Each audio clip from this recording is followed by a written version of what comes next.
imaginer ce qui t'attend. Vous avez vu aujourd'hui, j'ai un buffet à vaisselle, là, le buffet à vaisselle il est là, parce que c'est les chevaliers du buffet à vaisselle. Et puis une plante verte. Ici, voilà, bon, on s'en fout, tout simple. Le but, c'est le contenu, on s'en fout de l'image. La question, faut-il aller voir d'une deuxième partie? Et la réponse, franchement, allez-y. Allez-y, quoi. Il n'y en a pas 36 qui sortent dans l'année, il n'y en a pas 36 qui sortent dans la décennie, des comme ça. Enfin, ouais, faut y aller. Alors, juste un truc. Si vous n'avez pas du tout aimé le premier, bon, vous précipitez peut-être pas sur le deuxième. Si vous n'avez pas trop kiffé le premier parce que vous trouviez que c'était un peu lent, un peu trop contemplatif, tentez la deuxième partie qui est quand même un peu plus rythmée. Si vous avez adoré la première partie, bah, il y a même pas, vous l'avez déjà vu, la deuxième partie. Bon, enfin, je vous confirme, vous pouvez y aller, c'est génial. Il faut pas le voir sur un écran pourri de téléphone portable, en streaming, sur un vieux PC crade, ou même, même j'ai vu le 1 à la télé, honnêtement, bah, ça rend pas l'expérience que ça au cinéma. Donc, franchement, s'il y a des films qui sont faits pour être vus au cinéma, c'est ceux-là, allez-y. Profitez, je crois qu'ils repassent encore le 1 au ciné, ils font des sessions 1, 2 à la suite, pourquoi pas. Franchement, profitez de l'expérience. Parce que moi, j'ai juste une chose à dire, et vraiment sans spoiler, je me suis régalé, pour la raison principale, c'est que j'ai voyagé. Encore une fois, j'ai voyagé, j'étais ailleurs, quoi. Dur retour à la réalité en sortant de la salle de cinéma. Mais franchement, ça m'a fait vraiment voyager. Et moi, c'est ce que je demande. J'aime beaucoup ce genre de film. Alors, il y a des films qui font réfléchir aussi. Il y a des films, voilà. Et il y a des fois, on a des moments, on a besoin, certains moments de s'évader. Il faut s'évader, c'est important aussi. Et là, waouh, ouais, j'étais ailleurs, quoi. Voilà. Pourquoi est-ce que c'est un excellent film? C'est un excellent film parce que, déjà, c'est un film qui est beau.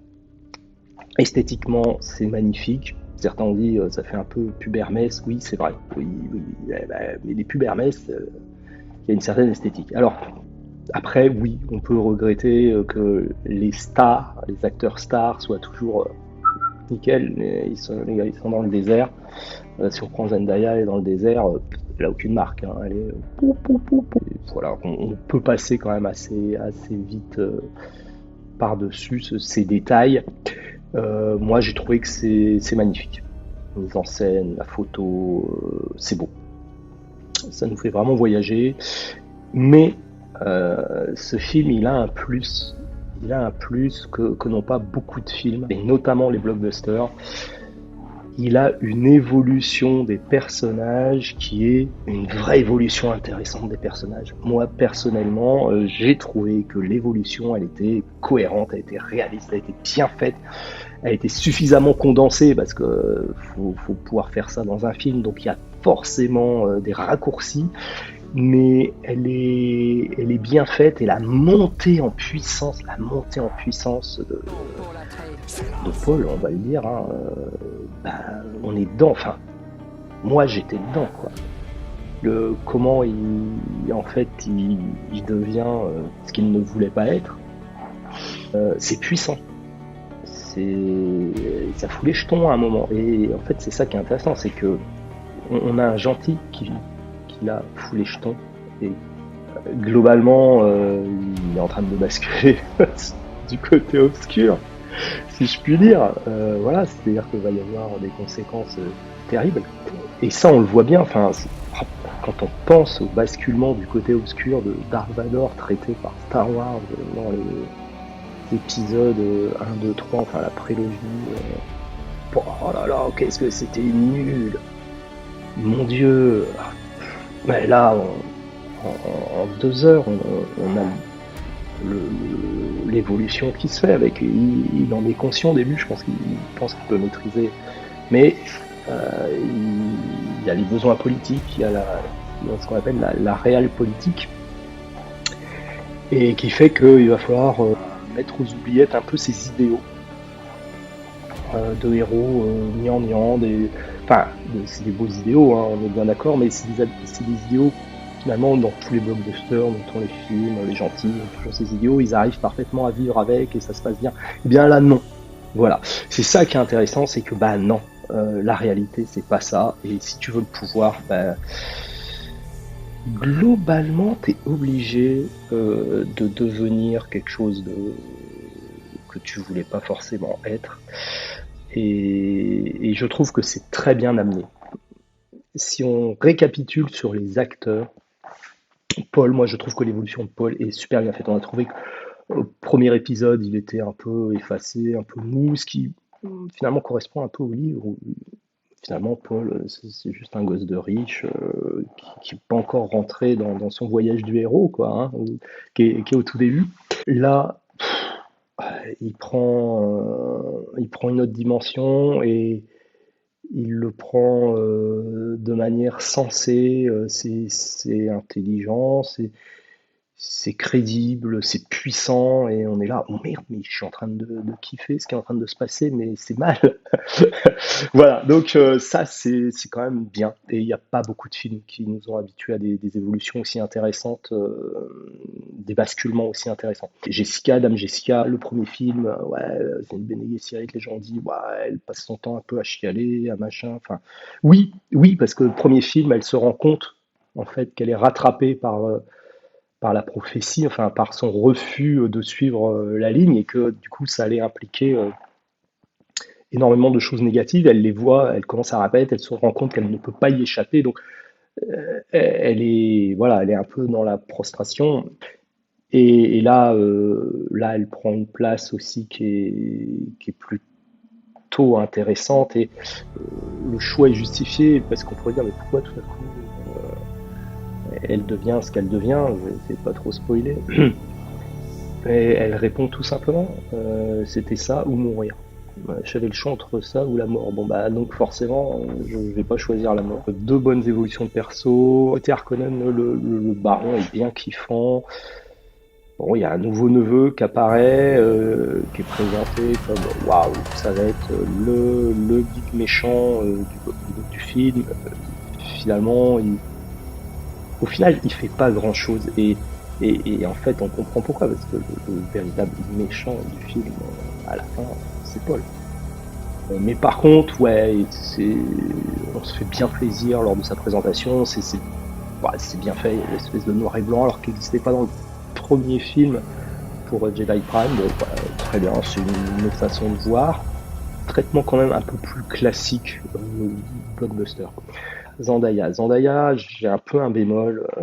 Oui, on t'explique, enfin, elle t'explique Zendaya, elle t'explique qu'elle est Fremen, qu'elle est très fière d'être Fremen, qu'il y a une culture Fremen.